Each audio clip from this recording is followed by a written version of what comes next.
Morning बच्चों, फिर से स्वागत है आपका ऑनलाइन क्लासेस में। हमने अब तक आपकी क्लास के जो नए पैटर्न पर आधारित हैं, क्लास 9th, ठीक है, नए पैटर्न NCERT अभी जो स्तर 20 2020-21 का है उसकी हम बात कर रहे थे। नए सेशन की जो किताबें आएंगी NCERT की, उसमें हमने चैप्टर नंबर 1, 6 और 7 की बात कर ली। 3 चैप्टर की बात हमने कर ली है। आज हम चैप्टर नंबर 5 की बात करेंगे। कितने नंबर चैप्टर की बात करेंगे? 5 नंबर चैप्टर की बात करेंगे, जिसका नाम है जीवन की मौलिक इकाई। जीवन की मौलिक इकाई, जीवन की मौलिक इकाई, ठीक है। अगर इंग्लिश में इसकी बात करते हैं तो क्या होगा? The fundamental unit of life, the fundamental unit of life, ठीक है। यह आपका जो चैप्टर है इसकी हम बात करने वाले हैं। The fundamental unit of life की 5 नंबर की जीवन की मौलिक इकाई। देखिए, सबसे पहले हम बात करेंगे शरीर की। शरीर जो होता है, मानव का जो शरीर है या फिर अन्य प्राणियों का जो शरीर है, वो सभी जो है मानव, पादप और है, इनको जीव बोला जाता है। क्या बोला जाता है? जीव बोला जाता है। जीव 2 प्रकार के होते हैं, एक तो जंतु और एक पादप। जंतु की अगर बात करते हैं तो इसके अंदर पशु, पक्षी, मानव आदि आते हैं, ठीक है। पादप की बात करते हैं तो सभी हरे पेड़ पौधे जो हैं,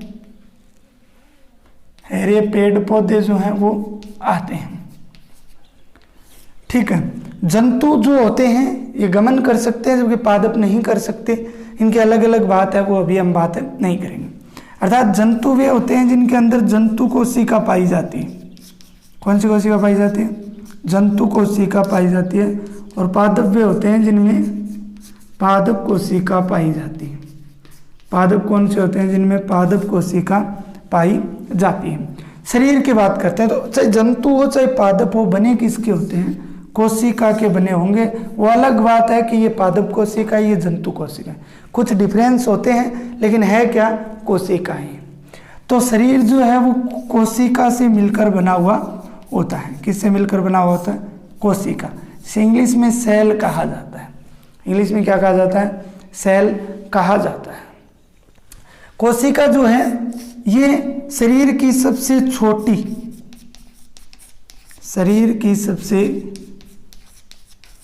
छोटी क्रियात्मक एवं संरचनात्मक इकाई होती है। क्या होती है? क्रियात्मक एवं संरचनात्मक इकाई होती है, सबसे छोटी। अर्थात शरीर जो है वो विभिन्न कोशिकाओं से मिलकर ही बना होता है। कोशिकाएं जो है, हमने 6 नंबर चैप्टर की बात की, उत्तक क्या बनाते हैं? कोशिकाएं मिलकर उत्तक बनाते हैं, और उत्तक मिलकर क्या बनाते हैं? ऑर्गन्स या अंगों का निर्माण करते हैं, और अंग मिलकर क्या बनाते हैं? सिस्टम्स बनाते हैं, तंत्र बनाते हैं, और विभिन्न तंत्र मिलकर हमारे शरीर का निर्माण करते हैं, ठीक है। लेकिन इसमें शुरुआत कहाँ से हुई? कोशिका से। और कोशिका से क्या बना?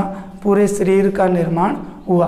तो शरीर की संरचना सबसे छोटी क्रियात्मक व संरचनात्मक इकाई क्या होती है? कोशिका। यही है जीवन की मौलिक इकाई। क्या है? The fundamental unit of life कौन है? कोशिका। हम इसी की बात करने वाले हैं, कोशिका की, कि कोशिका जो है वो क्या होती है। तो देखिए, आगे कोशिका की बात करते हैं। कोशिका जो होती है ये पूरा शरीर जो है वो इसका बना हुआ होता है।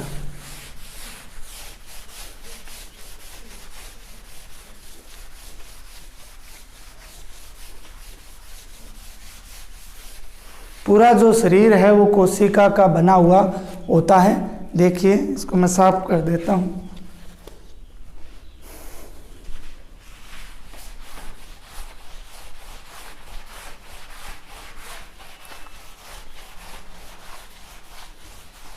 अब बात करते हैं आगे। देखो कोशिका जो है, पूरा जो शरीर है, ये बात बार बार कर ली हमने, शरीर जो है वो कोशिका का बना हुआ होता है। अर्थात जितनी भी शरीर के अंदर जैविक क्रियाएं होती हैं, क्या होती हैं, जैविक क्रियाएं होती हैं, वो किसके अंदर होती हैं, इस कोशिका के अंदर ही होती हैं। जैविक क्रियाएं जो हैं वो किसके अंदर होती हैं, कोशिका के अंदर ही होती हैं। ठीक है, अब देखिए कोशिका जो है, इसकी हम डिस्कवरी की बात करते हैं, डिस्कवरी खोज की बात करते हैं। तो सर्वप्रथम कोशिका की खोज एक अंग्रेज वैज्ञानिक थे जिनका नाम था रॉबर्ट हुक। रॉबर्ट हुक कौन थे, रॉबर्ट हुक।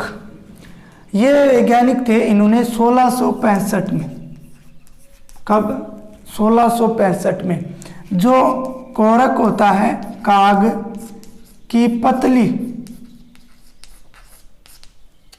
कोरक की पतली जो पन्नी होती है उसके अंदर इन्होंने जो है कुछ खालिस्तान देखे थे। क्या देखे थे, खालिस्तान देखे थे। और खालिस्तान को इन्होंने, खालिस्तान या गुहाएं जो होती हैं उनको इन्होंने क्या कहा था, जो है कोशिका कहा था। ठीक है, डिस्कवरी क्या है, एक अंग्रेज वैज्ञानिक थे रॉबर्ट हुक, उन्होंने 1665 में कोरक का पतला काट लिया और इस काट में इन्होंने खालिस्तान या गुहाओं को देखा और इनको इन्होंने क्या नाम दिया, कोशिका नाम दिया। लेकिन ध्यान रखने वाली बात यहाँ पर यह है कि ये कोशिकाएं जो थी ये मृत कोशिकाएं थी। ये क्या थी, मृत कोशिकाएं। और इन्होंने माइक्रोस्कोप के अंदर इनको देखा था, क्या थी, ये मृत कोशिकाएं थी। लेकिन इसके बाद 1674 के अंदर एक वैज्ञानिक और थे,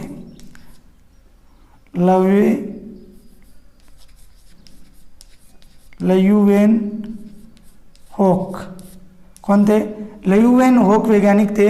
इन्होंने अगर बात करें तो इन्होंने जीवित कोशिकाओं की खोज की थी। किसकी खोज की थी, जीवित कोशिकाओं की खोज की थी।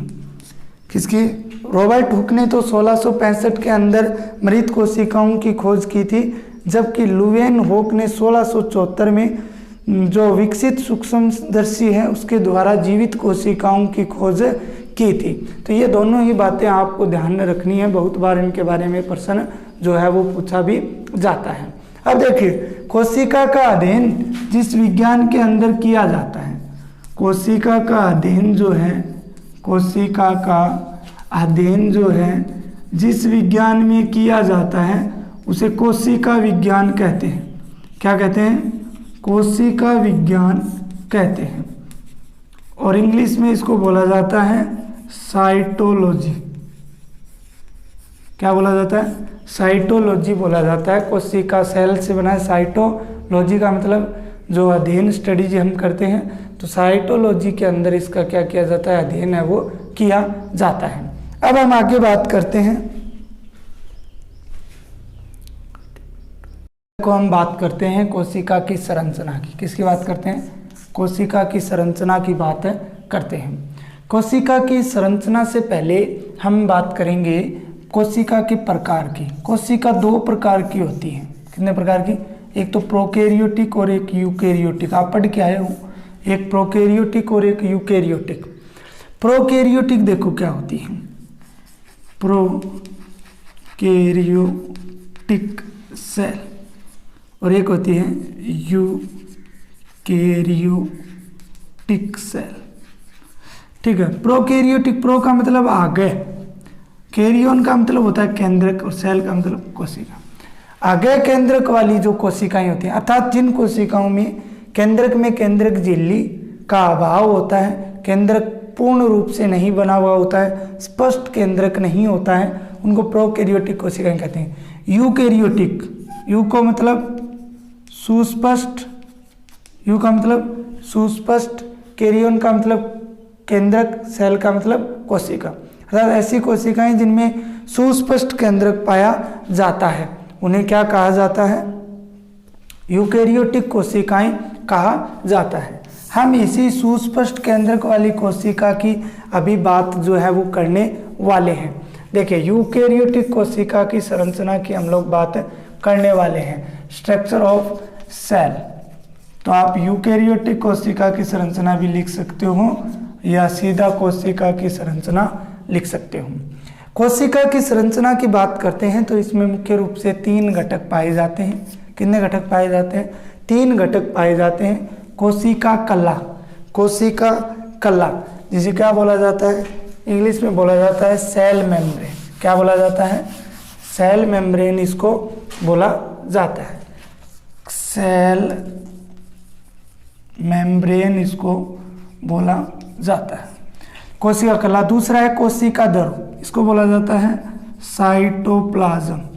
क्या बोला जाता है? साइटोप्लाज्म।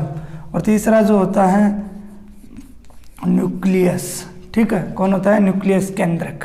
तीनों की हम विस्तार से बात करेंगे, लेकिन सबसे पहले हम बात करेंगे कोशिका कला की, कि कोशिका कला जो है वो कैसी होती है। कोशिका झिल्ली भी बोल सकते हो आप इसको, कला को क्या बोल सकते हो? झिल्ली भी बोल सकते हो। ये कोशिका कला, सेल मेम्ब्रेन, कोशिका के सबसे बाहरी आवरण होता है। सजीव में कोशिका का क्या होता है? सबसे बाहरी आवरण होता है। हम जंतु की बात कर रहे हैं, जंतुओं में सबसे बाहरी आवरण होता है। मान लीजिए गोलाकार कोशिका है हमारे पास, ठीक है, इस कोशिका का ये सबसे बाहर का आवरण क्या कहलाता है? कोशिका कला कहलाता है, सेल मेम्ब्रेन या कोशिका झिल्ली, कोशिका झिल्ली कहलाता है। ठीक है, इसके बाद बात करते हैं इसकी मोटाई। विभिन्न कोशिकाओं में इसकी मोटाई कितनी होती है? 75 से 105 एरमस्ट्रॉन्ग होती है। अगर हम मोटी की बात करें तो 75 से 105 एरमस्ट्रॉन्ग होती है। इस प्रकार से ये होती है। ठीक है, इसकी बात करें तो ये 3 स्तरों के आवरण से बनी हुई होती है। कितने स्तर होते हैं इसमें? 3 स्तर होते हैं। ये भी आपको ध्यान में रखना है। कितने स्तरों की बनी होती है?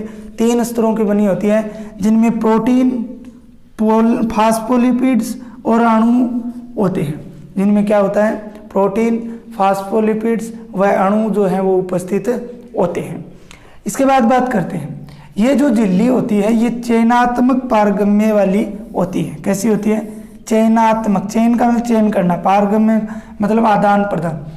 इसका मतलब है ये अपने हिसाब से पदार्थों को बाहर निकाल सकती है और अपने हिसाब से अंदर ले सकती है, और अनावश्यक पदार्थों को अंदर जाने से ये क्या करती है? रोकती है। उसे क्या बोलते हैं? चयनात्मक पारगम्य। पारगम्य का मतलब होता है पदार्थों का अंदर जाना और बाहर आना, वो होता है पारगम्यता। चयनात्मक मतलब आवश्यकता। विलायक और विल्य का जो है केवल विलायक के अणुओं का ज़्यादा और विल्य का कम, अर्थात अनावश्यक पदार्थों का प्रवेश ना तो होने देती है और ना ही जाने देती है।